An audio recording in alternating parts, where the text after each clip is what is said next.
लोकसभा चुनाव जैसे जैसे नजदीक आता जा रहा है, वैसे वैसे सियासी माहौल काफी गर्म होते जा रहा है। धर्म और जात पात की राजनीति तो सभी पार्टियां करती हैं, लेकिन इस बार के चुनाव में खुलेआम धर्म की राजनीति देखने को मिल रही है। अगर बात उत्तर प्रदेश की करें तो यहाँ बीजेपी की सरकार है, योगी सरकार है, जो सनातन धर्म को लेकर काफी कट्टर माने जाते हैं। वहीं विपक्ष में बैठी अखिलेश की सरकार मुस्लिमों पर दांव खेल रही है।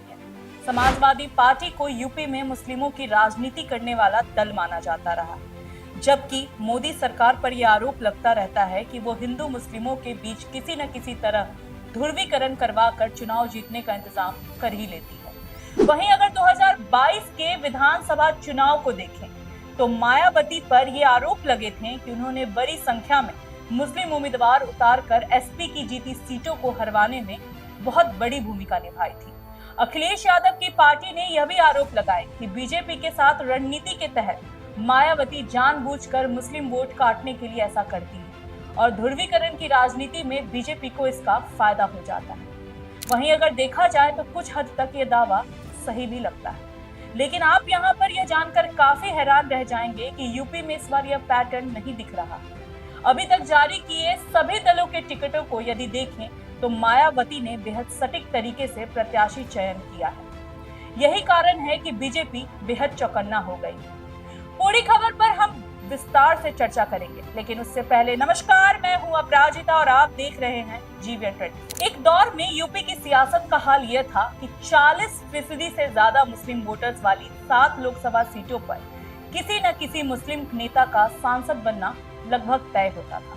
लेकिन दौर बदला और अब यूपी की सियासत ने तेजी से रंग बदल लिया है। जी हाँ, 2014 एक ऐसा साल था जब एक भी मुस्लिम सांसद नहीं चुना गया था और आजादी के बाद पहली बार ऐसा हुआ था।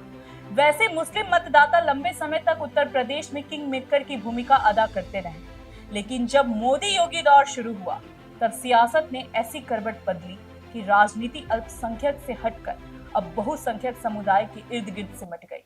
इसका आखिर क्या कारण है? यह एक बहुत बड़ा सवाल सामने उमड़ कर आता है। 37% मुस्लिम वोटर वाली मेरठ लोकसभा सीट पर बीजेपी ने रामायण सीरियल में राम का किरदार निभाकर प्रसिद्ध हुए अरुण गोविल को उतारा है, तो सपा ने भानु प्रताप सिंह और बसपा ने देवव्रत त्यागी को टिकट दिया है।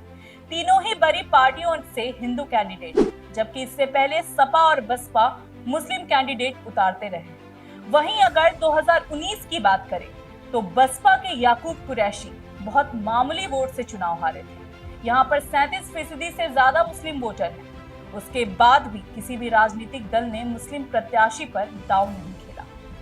बिजनौर लोकसभा सीट पर 40% से ज्यादा मुस्लिम मतदाता है, लेकिन सपा ने दीपक सैनी, बीजेपी के सहयोगी दल RLD ने चंदन चौहान और बसपा ने चौधरी विजेंद्र सिंह को कैंडिडेट बनाया। 2019 चुनाव में कांग्रेस ने नसीमुद्दीन सिद्दीकी और 2014 में सपा से शहनवाज राणा और RLD से शाहिद सिद्दीकी चुनाव लड़े थे। इसी तरह 26% मुस्लिम वोटर्स वाली बागपत सीट पर सभी दलों ने हिंदू प्रत्याशी उतारे, जिसमें बसपा से प्रवीण बंसल, RLD ने राजकुमार सांगवान और सपा ने मनोज चौधरी को टिकट दिया।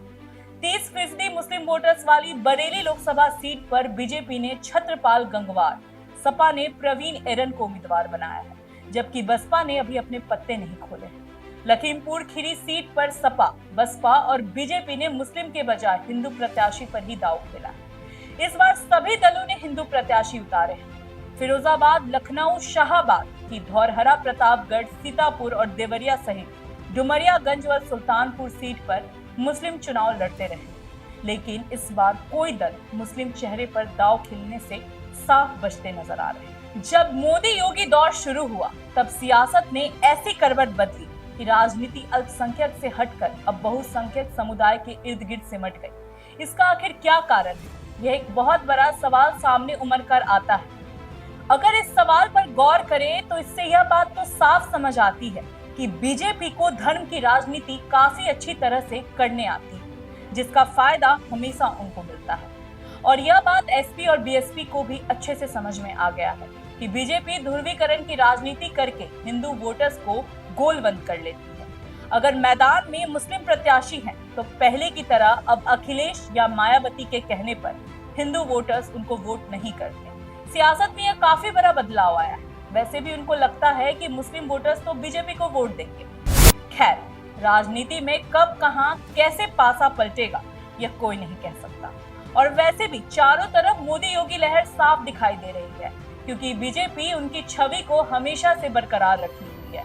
लेकिन अन्य पार्टी अपने कामों में सुधार लाने के बजाय बीजेपी को नीचा दिखाने में हमेशा से अपना समय बर्बाद करती आ रही है। उनकी आपसी गठबंधन भी इसलिए ही होती है। पर अब की जनता काफी समझदार हो चुकी है और उन्हें सिर्फ देश में विकास से मतलब है। उन्हें इस तरह की धर्म वाली राजनीति काफी अच्छे से समझ आती है। इसलिए अब जनता को पहले की तरह बरगलाना इतना आसान नहीं होगा। आपको हमारी यह वीडियो कैसी लगी, हमें अपनी राय कमेंट करके जरूर बताएं। फिलहाल के लिए इस वीडियो में बस इतना ही। अब मुझे दीजिए इजाजत। नमस्कार।